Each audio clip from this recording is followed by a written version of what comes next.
Assalamualaikum warahmatullahi wabarakatuh. Kami dari kelompok 8 akan memaparkan video presentasi mata kuliah Filsafat Hukum Islam yang berjudul Tinjauan Filosofis Terhadap Hukum Wakaf. Saya selaku moderator akan memperkenalkan anggota dari kelompok kami, yakni yang pertama saya sendiri, Wildan Ibrahim, kemudian ada Hesti Silviani, kemudian Afida Nurul Islamia, dan yang terakhir ada Diana Putri. Selanjutnya akan disambung oleh pemateri. Yang pertama yaitu pengertian wakaf. Wakaf adalah suatu pranata yang berasal dari hukum Islam. Oleh karena itu, apabila membicarakan masalah perwakafan pada umumnya dan perwakafan tanah pada khususnya, tidak mungkin untuk melepaskan diri dari pembicaraan tentang konsepsi wakaf menurut hukum Islam. Akan tetapi di dalam hukum Islam itu sendiri tidak ada konsep yang tunggal tentang wakaf ini, karena terdapat banyak pendapat yang sangat beragam di berbagai kalangan mazhab. Yang selanjutnya yaitu wakaf menurut bahasa. Wakaf menurut bahasa Arab berarti al-habsu, yang berasal dari kata kerja habasa yahbisu habsan, yang artinya menjauhkan seseorang dari sesuatu atau memenjarakan. Kemudian kata ini dikembangkan menjadi habasa, yang artinya mewakafkan hartanya karena Allah Subhanahu wa taala. Definisi wakaf menurut ahli fikih adalah sebagai berikut. A. Menurut Abu Hanifah, wakaf adalah menahan suatu benda yang menurut hukum tetap milik si wakif dalam rangka mempergunakan manfaatnya untuk kebijakan. B. Menurut mazhab Maliki, beliau berpendapat bahwa wakaf itu tidak melepaskan harta yang diwakafkan dari kepemilikan si wakif.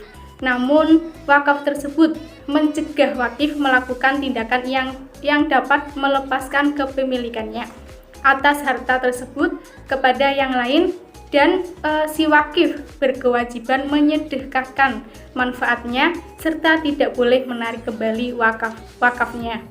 Yang C. Menurut mazhab Syafi'i dan Ahmad bin Hambal, Syafi'i dan Hambal berpendapat bahwa wakaf adalah melepaskan harta yang diwakafkan dari kepemilikan wakif setelah sempurna perwakafan. Lalu wakaf itu salah satu bentuk kegiatan ibadah yang sangat dianjurkan bagi seluruh umat Islam, karena pahala wakaf akan selalu mengalir meskipun si wakif itu telah meninggal dunia. Selanjutnya mengenai dasar hukum wakaf. Al-Quran tidak disebutkan secara eksplisit dan jelas serta tegas tentang wakaf. Al-Quran hanya menyebutkan mengenai artian umum, bukan khusus menggunakan kata wakaf. Para ulama fikih juga menjadikan ayat umum tersebut itu sebagai dasar hukum wakaf dalam Islam. Ulama juga menafsirkan wakaf tidak mencakup dalam ayat-ayat umum tersebut. Dan adapun ayat tersebut antara lain Quran surat Al-Hajj ayat 77 yang berbunyi A'udzubillahi minasyaitonirrajim. Bismillahirrahmanirrahim. Ya ayyuhalladzina amanu ruk'u wasjudu wa'budu rabbakum waf'alul khaira la'allakum tuflihun. Yang artinya, wahai orang-orang yang beriman, rukuklah, sujudlah, dan sembahlah Tuhanmu, dan berbuatlah kebaikan agar kamu beruntung. Quran surat Al-Hajj ayat 77.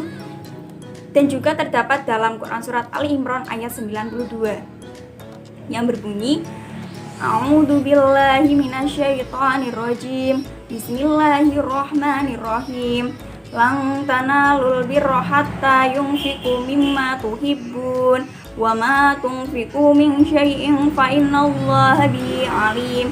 Yang artinya, kamu sekali-kali tidak sampai kepada kebijakan yang sempurna sebelum kamu menafkahkan sebagian harta yang kamu cintai, dan apa saja yang kamu nafkahkan, maka sesungguhnya Allah mengetahuinya. Quran surat Ali Imran ayat 92. Kemudian surat Al-Baqarah ayat 267 yang berbunyi A'udzubillahi minasyaitonirrajim. Bismillahirrahmanirrahim. Ya ayyuhalladzina amanu anfiqu min thayyibati ma kasabtum wa mimma akhrajna lakum minal ard wala tayammamul khabitha minhu tunfiquna walastum bikhidhihi illa an tu'midu fihi wa a'lamu annallaha ghaniyyun hamid, yang artinya, wahai orang-orang yang beriman, infakkanlah sebagian dari hasil usahamu yang baik-baik dan sebagian dari apa yang kamu keluarkan dari bumi untukmu. Janganlah kamu memilih yang buruk dan kamu keluarkan padahal kamu sendiri tidak mau mengambilnya, melainkan dengan memicingkan mata atau enggan terhadapnya, dan ketahuilah bahwa Allah Maha Terpuji. Selanjutnya yaitu mengenai hikmah wakaf. Yang pertama, wakaf menanamkan sifat zuhud dan sifat saling tolong-menolong, kebaikan dan kemaslahatan untuk sesama umat Islam. Yang kedua, menanamkan kesadaran bahwa di dalam setiap harta benda mesti telah menjadi milik pribadi yang sah tetapi harus memiliki fungsi sosial. Yang ketiga, meningkatkan banyaknya aset-aset yang digunakan untuk kepentingan umum yang sesuai dengan ajaran Islam. Yang keempat, wakaf adalah sumber daya potensial bagi kepentingan peningkatan kualitas umat seperti pendidikan, kesehatan, ekonomi, dakwah, dan lain sebagainya. Yang kelima, wakaf merupakan peluang amal soleh untuk mendekatkan diri kepada Allah Subhanahu wa Ta'ala. Yang keenam, wakaf diharapkan memandirikan umat Islam dalam berbagai persoalan sosial ekonomi dan melepaskan diri dari ketergantungan dengan berbagai pihak yang tidak sejalan dan tidak setujuan. Dengan umat Islam, wakaf sekaligus menjadi instrumen paling penting dalam mewujudkan sistem ekonomi syariah. Demikian presentasi dari kelompok kami. Sebelum saya tutup, saya akan membacakan sedikit kesimpulan bahwasanya berbicara filsafat berarti berbicara tentang hakikat sesuatu yang ingin diketahui. Demikian pula, berbicara filsafat hukum wakaf berarti ada pada pembicaraan yang mendalam pada hakikat hukum wakaf. Berwakaf bagi sebagian manusia yang beriman dan berakal akan menggunakan iman dan logikanya untuk melaksanakan syariat Allah sebagai bentuk ketaatan dan ketundukan kepadanya. Sekalipun pensyariatan wakaf tidak diwajibkan seperti halnya zakat, tetapi hikmahnya bermanfaat bagi banyak orang yang membutuhkannya. Maka dengan mengimplementasikan wakaf dalam kehidupan di masyarakat, akan tercipta sebuah kedamaian dan kerukunan antar sesama umat Islam dari kalangan masyarakat ekonomi atas, menengah, dan bawah.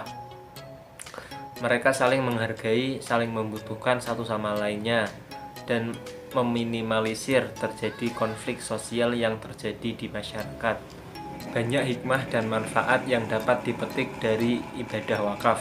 Maka sikap kehati-hatian dan kesungguhan pada nazir dalam mengelola harta wakaf sangatlah dituntut dan harus diupayakan secara profesional. Mungkin cukup sekian pemaparan materi dari kelompok kami. Apabila ada kesalahan, kami mohon maaf yang sebesar-besarnya. Wassalamualaikum warahmatullahi wabarakatuh.